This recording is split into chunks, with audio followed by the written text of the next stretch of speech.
Welcome to The Explainer. Today we're going to tackle something really fascinating, the deeply complex and, frankly, contradictory nature of Iranian power on the world stage. So here's the central question, this wild paradox.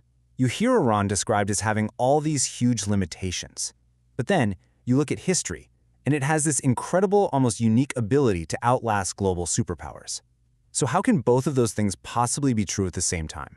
All right, to really get our heads around this, let's start with that first part of the story. The conventional view of Iran's weaknesses, the side that makes it look like a much lesser power. I mean, if you just look at the stats, on paper, Iran's regular military, the Artish, looks seriously outmatched. You're talking about an aging fleet of tanks and planes with equipment that's often old and not well maintained. Then you throw in a really fragile economy that's been hammered by international sanctions, and top it off with a cyber intelligence game that just doesn't have a serious global reach. And look, it's not just us saying this. The International Institute for Strategic Studies basically calls Iran a third-tier cyber power. The thinking is that it just doesn't have the money, the top-tier talent, or the high-tech tools that its main adversaries have. But here's the thing. That whole picture, that's only half the story. To really understand where Iran's actual strength comes from, you have to know that it doesn't just have one military, it really has two. And this split is absolutely crucial. On one side, you've got the Artesh, the regular army. Their job is pretty straightforward, defend Iran's borders. But then you have the Islamic Revolutionary Guard Corps, the IRGC. Their mission is totally different. It's not about borders, it's about protecting the Islamic regime itself, and they use a completely unconventional playbook to do it. And make no mistake, it's the IRGC, this hugely powerful political and military force inside Iran, that is the real engine of the country's strategic power. They're the ones projecting influence way, way beyond Iran's own borders. So how do they do it? Well, this whole unconventional approach is built on a really unique and, as it turns out, highly effective doctrine for taking on enemies that are way more technologically advanced. It's a strategy called asymmetric warfare. And the goal is simple. You don't try to win a head-to-head fight against a superpower because, you can't. Instead, the whole idea is to bleed that enemy slowly, use cheap, unconventional tactics to hit their weak spots and just drain their money, their resources, and their will to fight over a long, long time.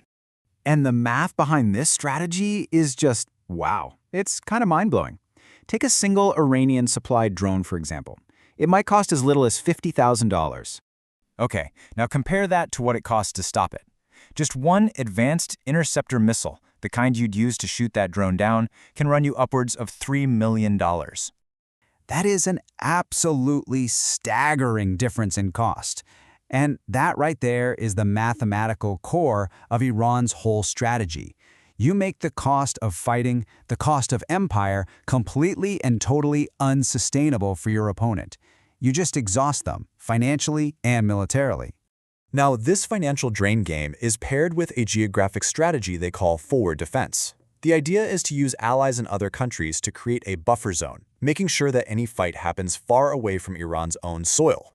And as the Middle East Institute points out, this isn't just some abstract theory. It's born from the incredibly deep trauma of the brutal 8-year-long war with Iraq. So the goal is simple. It's existential. Fight our enemies over there so we never have to fight them here at home. So that's the strategy. But how do you actually do it? How do you execute forward defense on the ground? Well, you rely on a pretty complex web of partners. And this network of both state and non-state actors has a name, the axis of resistance. You can think of it as Iran's #1 tool for projecting its power and influence all across the Middle East. And this is a pretty loose alliance of groups that stretches all over the region. You've got Hezbollah up in Lebanon, the Popular Mobilization Forces over in Iraq, you go down to Yemen and you have the Houthis, and it even includes Palestinian groups like Hamas and Islamic Jihad. So what holds all these different groups together? Well, that's where the IRGC's elite Quds force comes in. They are the connective tissue for this whole network. They're the ones providing billions in cash, advanced weapons, and critical training, basically turning these groups into tools of Iranian foreign policy. So this brings us right back to where we started. You've got this hybrid model of power, a weak conventional military, but a super potent asymmetric strategy. Is this some kind of timeless, unbeatable formula? Or is it finally starting to show some cracks? Well, on the one hand, you really can't argue with history. We're talking about a strategy that's rooted in 3,000 years of survival, a civilization that has watched countless empires come and go. But, on the other hand, the axis of resistance has taken some major hits recently. Key allies have been seriously weakened, and really important supply lines have been cut, which disrupts the whole network. And that leaves us with this one big final question. Is Iran's ancient, patient strategy of being the graveyard of empires finally hitting its limits in a Middle East that is changing faster than ever? It's a powerful reminder that in history, even the most time-tested strategies have to adapt, or they risk becoming history themselves.